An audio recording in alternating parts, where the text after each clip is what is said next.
Sa huling part ng ating kwento ay seryoso na sinabihan ni Meng Dai ang Lord of Thousand Faces na ang lahat raw ng mga battle puppet dito ay kaya niyang utusan, ngunit ang Thunder God Clan ay hindi siya sigurado.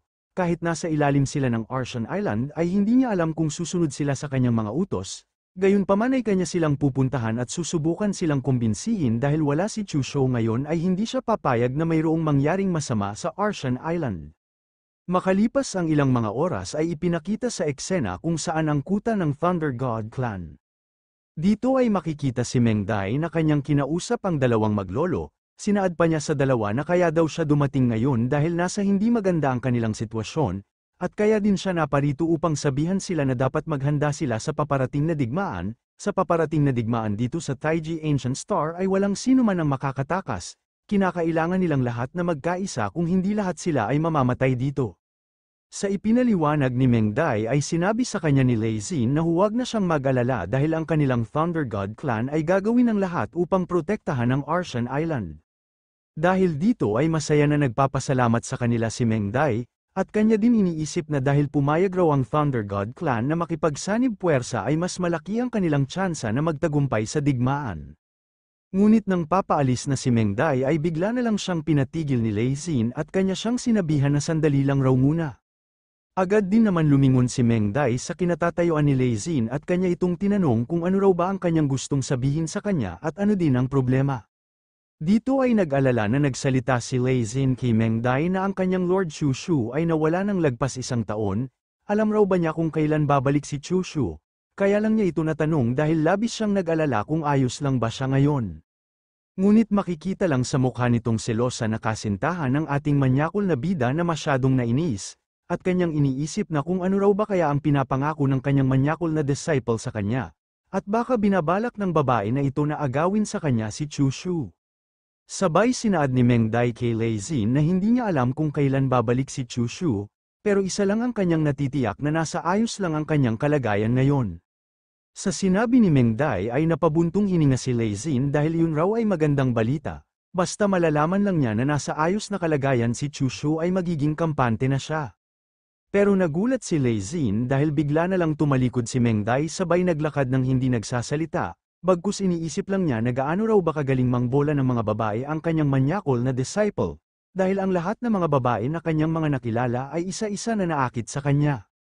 Sa kinaroroonan naman ni Chu Shu ay dito makikita ang ating bida na napabahing ng malakas habang hawak-hawak niya ang malaking itlog ng kanyang alagang manok. Kaya napapatanong na lang siya na bakit itong kanyang ilong ay masyadong makati, sa tuwing siya ay bumabahing ay masyadong malamig, dapat hindi ito mangyayari dahil siya na cultivator ay hindi dapat nadapuan ng lagnat. Pero tinawanan lang siya ng Star God dahil sa tingin niya ay mayroong isang tao ang nag-iisip ngayon sa kanyang master, ayon din ni Miao habang natatawa na parang isinusumpa ngayon ng tao na yun si Chu Shu. Sa tagal ba naman ni Chu Shu na hindi bumalik ay masyado nang nakakatakot ang tao na iyon na para bang masunog na ang buong bakuran sa sobrang init. Wala na lang ibang nagawa si Chu Shu kung hindi muli na naman bumahing ng napakalakas dulot ng galit sa kanya ni Meng Dai nang hindi niya nalalaman.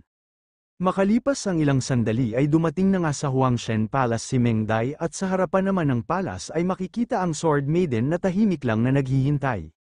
At nang nakalapit na si Meng Dai sa Sword Maiden ay agad naman itong nagbigay ng paggalang, sinaad pa sa kanya ni Meng Dai na nakipagkasundo na raw siya sa Thunder God Clan at kikilos na din sila. Inutos din niya sa Sword Maiden na tumungo siya agad doon sa Endless Marsh at ipaalam sa Dragon God na aatake na ang mga hukbo ni Tian No. Panahon na para siya ay maghanda, na pinasangayunan naman ng Sword Maiden ang inutos sa kanya ni Meng Dai.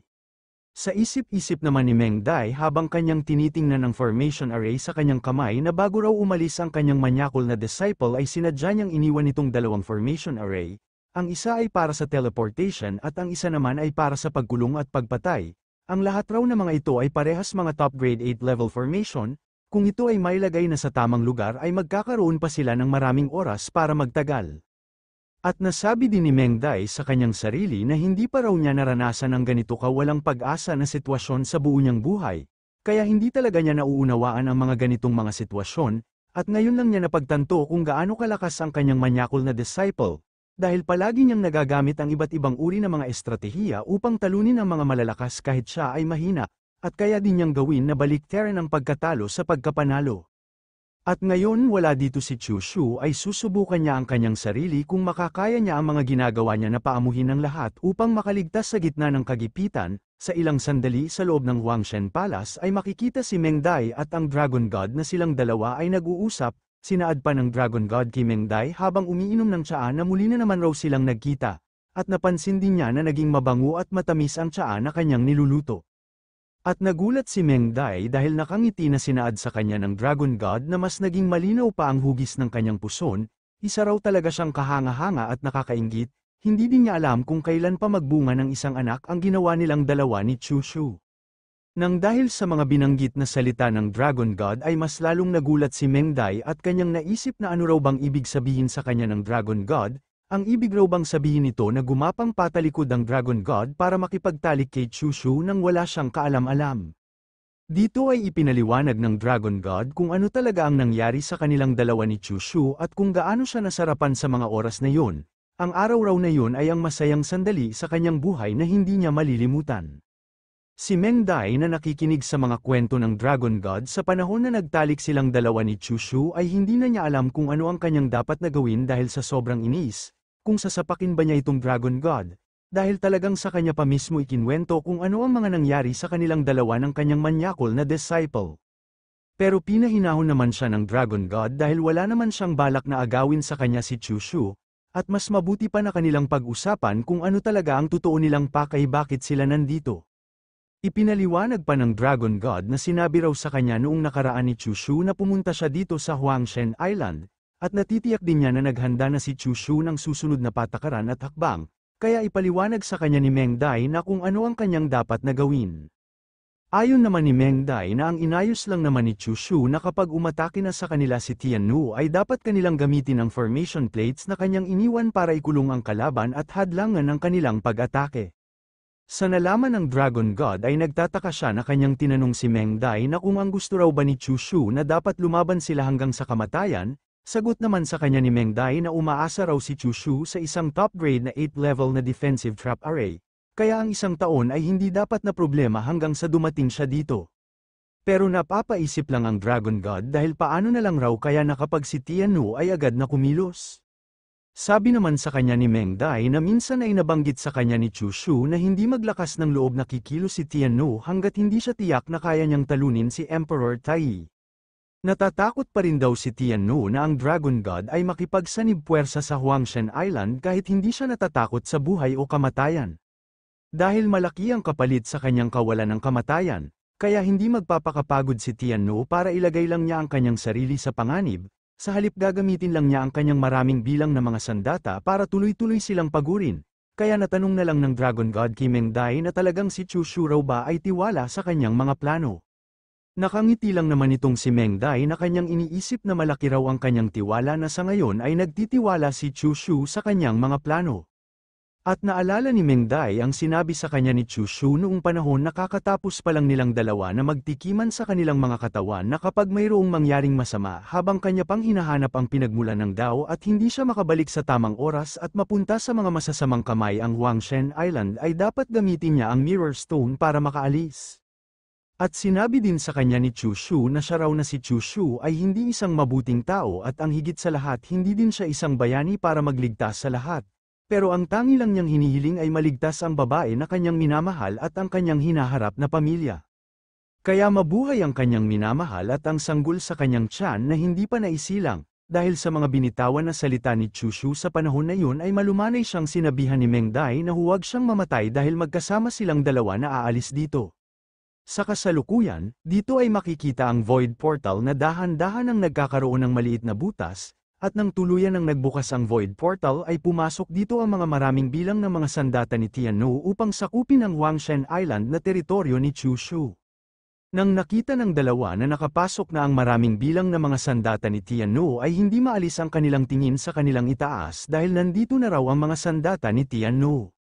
Makikita sa itaas ang mga maraming halimaw na sandata ni Tiannu na masyadong natuwa dahil ngayon ay marami na naman silang karne na makakain.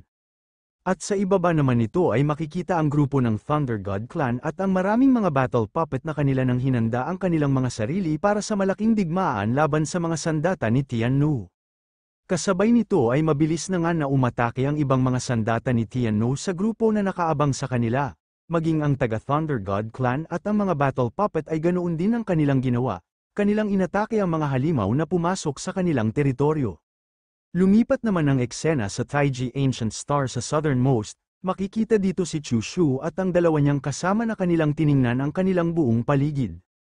Sa isip-isip naman nitong si Chu Shu ay masyado siyang natuwa dahil sa wakas nakabalik na siya at nakuha din niya ang isang pinagmulan ng Dao. Ngunit biglang natuon ang pansin ni Chu Shu sa kanyang alagang manok na nasa loob ng itlog dahil sinisigaw nito na kung nakalabas na raw ba sila sa impyernong lugar na iyon, at napamura din siya na kanyang tinanong si Chu Shu na paano raw ba niya nagawa na makaalis sa ganoon na lugar. Masyado raw kahanga-hanga ang kanyang ginawa. Pero seryoso lang na pinapatahimik sa pagsasalita ni Chu Shu ang kanyang alagang manok, dahil mayroon siyang kakaiba na nararamdaman, at iniisip din niya na napakalakas raw ng pag-agos ng enerhiya, ang ibig raw bang sabihin nito na kumilos na si Tianno.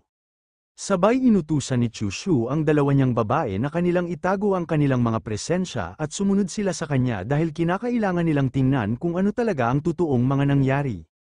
Nang pagtingin nila ay nakita nila ang isang lugar na pinapalibutan ng malakas na enerhiya ng mga makapangyarihan na nilalang.